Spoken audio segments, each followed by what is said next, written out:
જય મહાદેવ. સુરેન્દ્રનગર જિલ્લાના ધાંગધ્રા તાલુકાની અંદર આવેલ અતિ પ્રાચીન મંદિર એટલે શ્રી ફુલેશ્વર મહાદેવ મંદિર આવેલું છે, જે પવિત્ર શ્રાવણ માસના પ્રારંભની અંદર આજે ભગવાનના મંદિરે દર્શનાર્થીઓની ભીડ જોવા મળી રહી છે.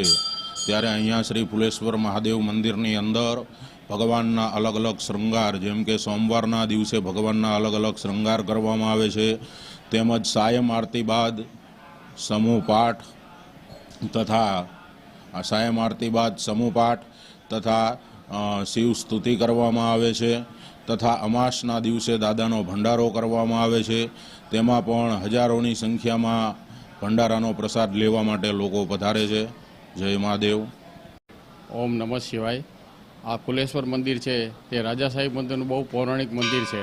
અહીંયા અમે લગભગ 30-35 વર્ષથી રેગ્યુલર શ્રાવણ મહિનામાં દર્શન કરવા આવી છીએ. અહીંયા શ્રાવણ મહિનામાં ભાવિ ભક્તજનોની એકદમ ભીડ હોય છે.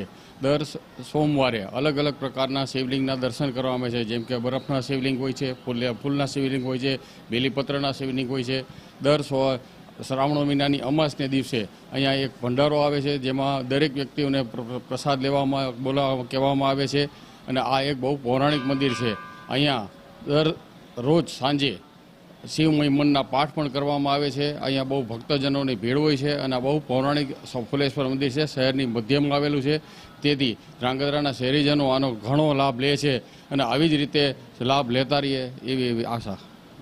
નમસ્કાર, મારું નામ છે અમિતભાઈ મોરી. હું અત્યારે ધ્રાંગધ્રા શહેરની મધ્યમાં આવેલા શ્રી ફુલેશ્વર દાદાના મંદિરે દર્શન કરવા આવેલો છું. હું લગભગ છેલ્લા 15 વર્ષથી અહીંયા દર્શન કરવા માટે આવું છું.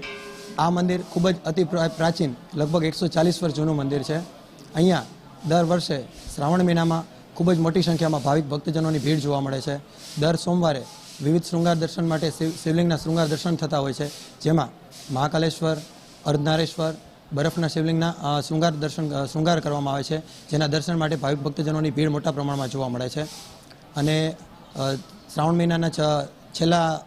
મહિનાની અમાસના દિવસે ભંડારાનું પણ આયોજન કરવામાં આવે છે, જેમાં પણ ખૂબ જ મોટી સંખ્યામાં ભાવિક ભક્તજનો પ્રસાદીનો લાભ લેતા હોય છે. જય મહાદેવ.